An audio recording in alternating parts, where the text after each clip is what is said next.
ক্ষমতায় থাকাকালে গত 15.5 বছর শেখ হাসিনা নয়াদিল্লির স্বার্থের সঙ্গে সামঞ্জস্যপূর্ণ নীতি গ্রহণ করেছেন।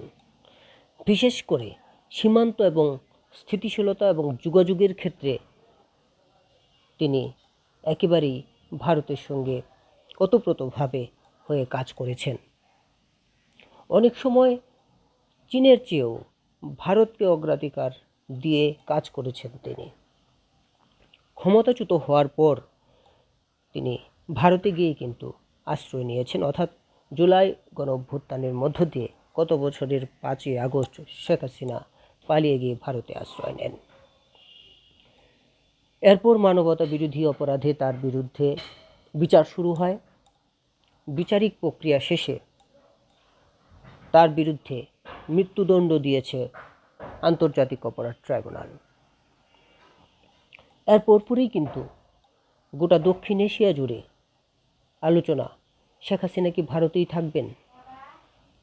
বাংলাদেশ তার প্রত্যার্পণ চাইছে, অর্থাৎ বাংলাদেশ তাকে ফিরিয়ে আনতে চাইছে। ফিরিয়ে আনার জন্য আগে একবার চিঠি দিয়েছে, আবার রায়ের পর আবার নতুন করে চিঠি দিচ্ছে বাংলাদেশ। নয়াদিল্লি শেখ হাসিনাকে ফেরত দিতে নারাজ।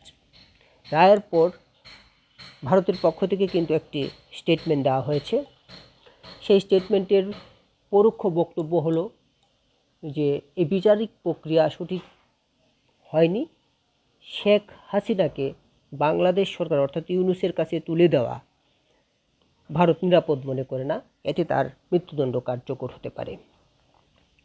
সেই সঙ্গে কিন্তু এই রায়ের প্রেক্ষিতে ভারতের সঙ্গে কূটনৈতিক পর্যায়ের যে আনুষ্ঠানিক আলোচনা কিংবা ভারতকে আন্তর্জাতিকভাবে শেখ হাসিনাকে ফিরিয়ে দেওয়ার চাপ কিন্তু অনেকটাই বাড়বে।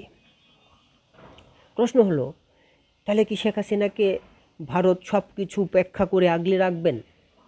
যদিও শেখ হাসিনা পরিবারের সঙ্গে কিংবা শেখ পরিবারের সঙ্গে ভারতের একটি দীর্ঘদিনের আত্মিক সম্পর্ক রয়েছে, সেই জায়গা থেকে প্রশ্ন হচ্ছে যে এই আত্মিক সম্পর্ক কি সব কিছু উপেক্ষা করে ভারত আগলে রাখবে, নাকি শেখ হাসিনাকে ফেরত দিয়ে দিবে? দক্ষিণ এশিয়ার বিশ্লেষক মাইকেল কুগেলম্যান মনে করেন ভারতের সামনে শেখ হাসিনাকে নিয়ে 4টি বিকল্প রয়েছে।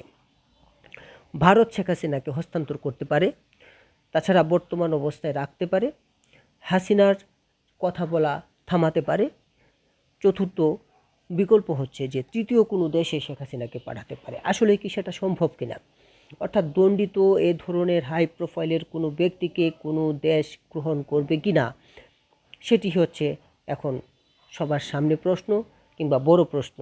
অনেক সময় আলোচনা আছে মধ্যপ্রাচ্যের দেশগুলোতে শেখ হাসিনাকে পাঠানোর জন্য ভারত চেষ্টা করছে, কিন্তু এই আলোচনা সমালোচনা কিংবা বাস্তবতা কিন্তু এখন ভারত সরকারের পক্ষ থেকে স্পষ্ট করা হয়নি।